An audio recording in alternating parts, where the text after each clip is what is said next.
안녕하세요. 행복주치의 선영입니다.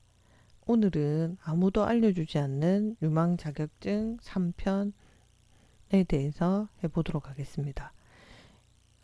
댓글에 예전에 1편, 2편에 대한 내용들을 댓글로 달아놓을 것이니 한 번씩 보시고 3편 보시기 바랍니다. 구독과 좋아요 부탁드리겠습니다. 반려동물 관리사라고 하는 자격증이 있습니다. 이 자격증을 이제 필요한 이유, 앞으로 유망할 것 같은 이유를 본다면 요즘은 이제 질적 행복을 추구하는 쪽으로 많이 가고 있습니다. 그래서 이제 경제력을 갖춘 젊은 세대도 많이 증가하고 있고요. 그리고 독신 가구, 1인 가구가 많이 증가하고 있죠. 그래서 반려동물을 기르는 가구 수도 증가하고 있어요. 그리고 이제 대학에서 애완동물 학과가 많이 생기고 있죠. 그리고 반려동물 인구가 1000만 명, 그리고 반려동물이 100만, 애견 산업 규모가 6조 원으로 가고 있습니다. 그래서 규모 성장으로 관련 산업과 일자리 증가도 많이 일어나고 있죠. 그래서 요즘은 반려동물 자체를 많이 기르는 가구가 많죠.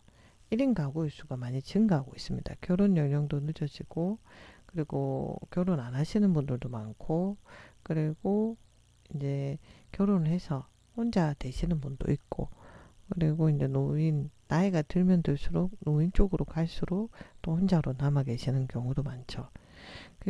그래서 이제 혼자서 많이 외롭고 이러다 보니 반려동물을 기르는 가구 수는 증가할 수밖에 없고, 그리고 이제 질적으로 행복도 많이 추구하는 쪽으로 가기 때문에 반려동물을 기르는 가구가 늘어나게 되죠.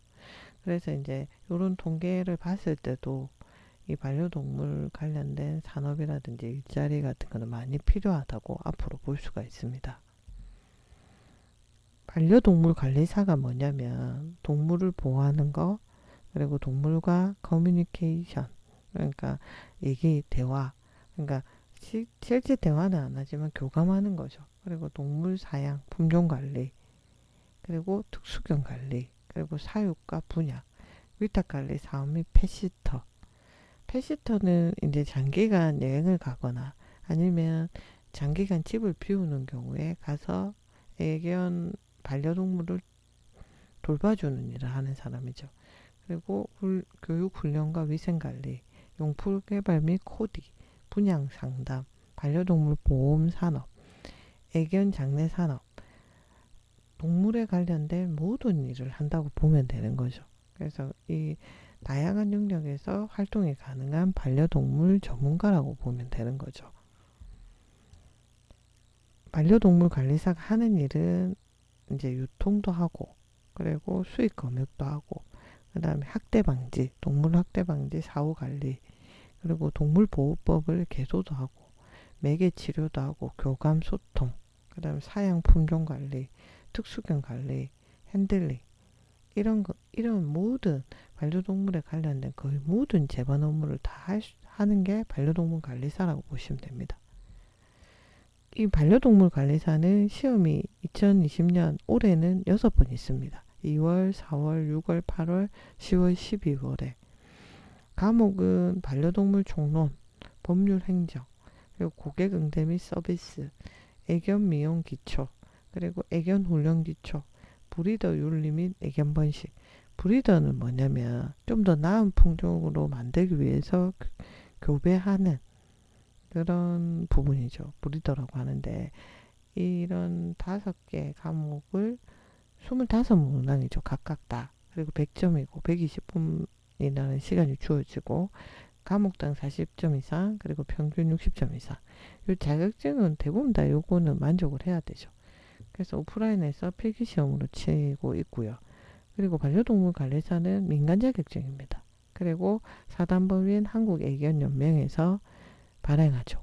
있죠. 그래서 반려동물 관리사의 시험 과목은 이렇게 된다고 보시면 되고, 그 이제 반려동물 관리사는 이제 동물 관련된 자격증인데 동물 관련된 직업들도 많습니다.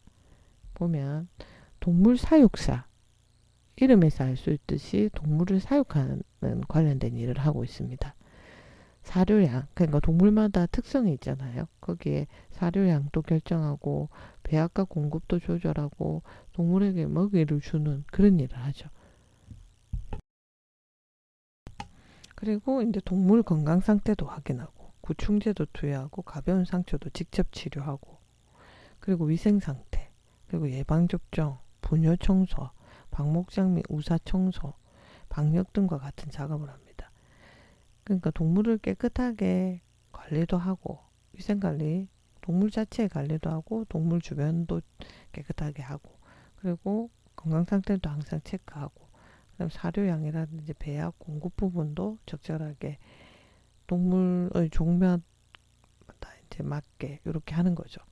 그래서 이제 요런 동물 사육사 일을 하려고 하면 실무 기술이 필요한데 축사, 동물 간호, 특수 동물 사육, 애견 훈련, 동물 매개 치료, 동물과 관련된 전공 기술을 통한 전문 지식을 습득하고 체계적인 실무 기술 이런 것들을 익혀내는 게 필요하죠.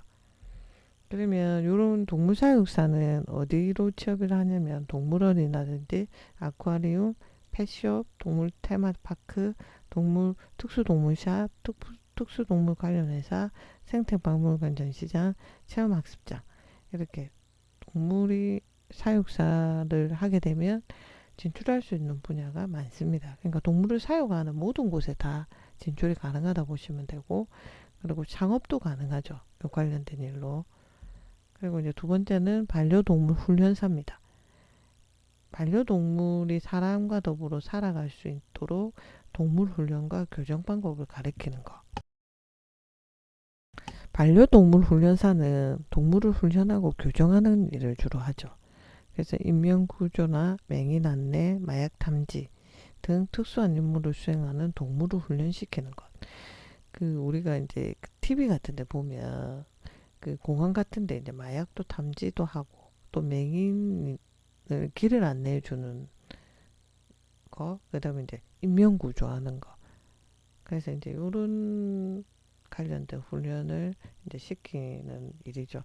동물도 훈련도 시키고 교정도 시키고 그런 일을 하는데 그래서 이제 훈련 도구 종류라든지 사용법, 그다음 보상과 강화. 보상과 강화는 잘하면 먹이를 주고 못하면 이렇게 벌을 주는 게 때리거나 이런 게 아니라 먹는 걸 못 먹게 한다거나 이제 어느 정도 인내력을 키울 수 있는 게 보상 강화죠. 그리고 명령법, 내가 멈춰 앉아 뭐 이런 것들을 손 동작 했을 때 이제 따라할 수 있도록 하는 부분들에 대한 거, 훈련 시 유의사항 등을 배우고 그다음 사회화, 목줄, 크레이트, 배변, 클리커, 환경적인 기초 복종, 앉아 엎드려 기다려 이리와 따라와 물품 회수, 직기 조절, 이상 행동 교정 등의 훈련 방법을 익힙니다. 그러니까 이런 방법들을 익혀가지고 그리고 반려동물을 훈련하고 교정하는 일을 하는 거죠. 그래서 그 훈련된 반려동물들은 인명구조나 맹인이나 마약 탐지 같은 특수 임무를 수행하게 되는 거죠. 그래서 반려동물 훈련사는 동물훈련소, 동물원, 동물 테마파크, 특수견관리, 동물사육사, 공견관리병, 그리고 이제 동물 행동상담, 뭐 펫숍, 동물 카페, 애견 유치원 이런 데 다 진출이 가능합니다. 그리고 이제 동물보건사라는 게 있는데 동물보건사는 수의사 진료 보조, 그러니까 동물을 간호하는 고 이제 보건하는 고 이런 복지 쪽 일을 하는 거죠. 그래서 수의사를 진료 보조하고 각종 실험실 검사, 임상병리 이런 일을 하는 거죠. 그러니까 소변 검사, 피 검사, 엑스레이 이런 거, 그다음에 치료와 진료 보조도 하고, 그다음 수의사 진단및 분석도 보조하고, 동물의 이상이나 상태를 관찰하고, 응급 상황 시에는 응급 처치 및 간호하는 일. 그러니까 동물보건사가 우리 사람으로 치면은 임상병리사 비슷하죠. 임상병리 하는 일에다가 더하기 보조하는 업무, 진료 보조하는 업무 이런 걸 한다고 보시면 되고 동물병원, 보호소, 동물유치원, 야생동물구조센터, 동물테마파크, 동물호스피스센터, 동물 관련된 회사 이런 데로 이제 취업이 가능하죠. 그리고 애견미용사, 반려동물의 위생과 청결도 관리하고 견종의 특성과 개성을 합해서 밑쪽으로도 보일 수 있도록 관리하는 거. 그래서 위생 관리, 청결 관리를 하는데 애견 미용사니까 좀 더 예쁘게 밑쪽으로 그렇게 하는 거죠. 그래서 미용 기술을 익혀야 됩니다. 이걸 하려고 하면. 그래서 미용 과정에서의 사고 발생을 대비해서 응급처치 방법도 숙지하고. 그러니까 동물을 미용을 시켜야 되기 때문에 이 가만히 있지 않죠. 그러다 보면 이제 사고도 발생하고 이렇게 하기 때문에 이거에 대한 응급처치하는 방법도 이제 숙지를 하시는 거죠. 반드시 대학에 가야 되는 건 아니죠. 애견 미용사 같은 경우에는 2년제 이상 학위가 있다면 동물병원 같은 큰 규모의 처방하기가 유리합니다. 그러니까 2년제 애견 미용 관련된 학위가 있으면 좀 더 유리하다는 거지 꼭 대학을 가야 되는 건 아니고 애견동물학과 애견미용 전공에 진학하면 애견협회나 반려동물 산업 분야의 정보를 빠르게 얻을 수가 있죠. 그러면 대학 안 가도 만약에 애견미용사를 할 수 있으면 안 가도 되지 않겠나 라고 생각을 하실 수도 있는데 이제 애완동물학과나 애완미용 전공에 진학을 하면 애완협회나 반려동물 산업 분야의 정보를 얻을 수 있다는 장점이 있죠. 그리고 애견 미용사도 펫숍, 동물병원, 동물테마파크, 애견 카페, 아쿠아리움, 생태 박물관, 체험 학습장, 동물 관련 카페, 반려동물 용품 업체, 애견 호텔, 애견 훈련소로 진출이 가능합니다. 그리고 이제 이때까지는 취업을 받고요. 창업도 할 수 있죠. 펫샵이라고 하는데 이 동물 관련된 산업 규모가 아까 앞에 있는 통계를 봤듯이 커지고 있어요. 그래서 이제 실제로 반려 가구가 되게 많아지죠. 그러다 보니 반려동물에 대한 지출도 많아지고 패션이나 뷰티 상품 이런 거에 대해서도 많이 지출을 합니다. 그래서 이런 부분이 이제 경제 활동에서 큰 비중을 차지하게 되는 거죠. 그래서 꾸준히 세분화되고 다양화되는 반려동물 관련 시장 흐름에 맞는 창업 아이디어나 상품을 개발해야 되겠죠. 흐름 변화에 따라서 아이디어나 상품을 개발해서 거기에 관련된 반려가구가 아까 통계 보듯이 많기 때문에 펫샵을 창업하는 것도 한 방법이라고 보는 거죠. 그래서 온라인과 오프라인으로 판매, 그러니까 관련된 용품들에 대한 거는 온라인으로도 판매 가능하니까 온라인 오프라인 판매라든지 사업자 등록, 그 다음 지자체 인허가 절차 이런 것들을 체계적으로 배워 나가는 것이 필요합니다. 창업을 해야 되니까. 그래서 오늘은 이제 동물에 관련된 걸 했어요. 동물 자격증에 관한 거, 그리고 동물 관련된 직업에 관한 거. 앞으로 이제 동물 관련된 인구수, 그리고 반려견 수, 그리고 거기 관련된 산업의 규모 이런 건 되게 커질 겁니다. 그래서 이제 동물 관련된 직종이나 관련 자격증을 따놓는 것도 괜찮지 않을까 해서 이번 시간에 한번 다뤄봤고요. 구독과 좋아요 부탁드리겠습니다. 감사합니다.